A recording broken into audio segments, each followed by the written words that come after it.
अस्सलामुअलैकुम वरहमतुल्लाहि वबरकातुहू। मैं हूँ आपकी मेज़बान तबीबा निदा साबिर फ्रॉम लाहौर और उम्मीद करती हूँ कि आप सब लोग भी खैरियत के साथ होंगे। आज की इस वीडियो क्लिप के अंदर मैं आप लोगों के साथ एक रेमेडी जो है वो शेयर करने वाली हूँ।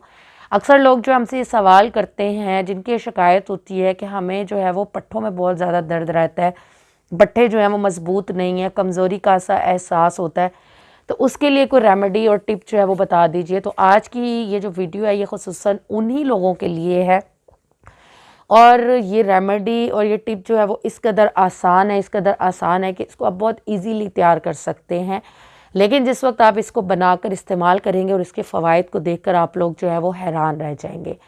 तो उसके लिए आप लोगों ने करना क्या है, उसके लिए आप लोग नोट कर लीजिए। आप लोगों ने दालचीनी का इस्तेमाल करना है।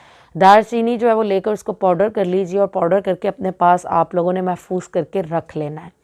अब आप लोगों ने करना क्या है कि 1 किलो के करीब आपने दूध लेना है। आधा किलो से 1 किलो तक आप दूध ले सकते हैं, लाजमी नहीं है कि आप लोगों ने 1 किलो ही लेना है, ठीक है जी। उसको आप लोगों ने पकने के लिए रख देना है। जब दूध बॉयल हो जाए, 1 से 2 दफ़ा उसमें उबाल जो है वो आ जाए, तो आप लोगों ने तकरीबन हाफ़ स्पून जो है वो इसके अंदर दालचीनी के पाउडर की जो है वो ऐड कर देनी है, ठीक है जी। और थोड़ा सा इसको एक आध उबाल आने देना है। उसके बाद आप लोगों ने चूल्हा जो है वो बंद कर देना है और इसको ऊपर से कवर रहने देना है। 5 से 10 मिनट के लिए आप लोग इसको कवर रखिएगा। उसके बाद आप इसको किसी गिलास के अंदर डाल लीजिए और नीम गर्म ही आप लोगों ने इसको इस्तेमाल करना है। अगर चाहें तो इसके अंदर आप लोग अच्छा और प्योर किस्म का हनी भी ऐड कर सकते हैं।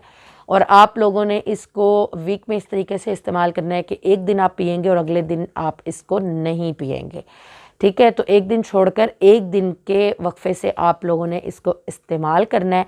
तो वो लोग जिनकी ये शिकायत होती है कि हमारे पट्ठों में दर्द रहती है, पट्ठे कमज़ोर हैं, पट्ठे मज़बूत नहीं हैं, तो इंशाल्लाह ये रेमेडी जो है वो उन लोगों के लिए बेहद मुफीद और कारआमद साबित होगी। मज़ीद अच्छी से अच्छी टिप्स के लिए आप लोगों ने चैनल को सब्सक्राइब करना नहीं भूलना, बेल आइकॉन को भी प्रेस कर लीजिए। दुआ में याद रखिए। अस्सलाम वालेकुम वरहमतुल्लाहि वबरकातुहू।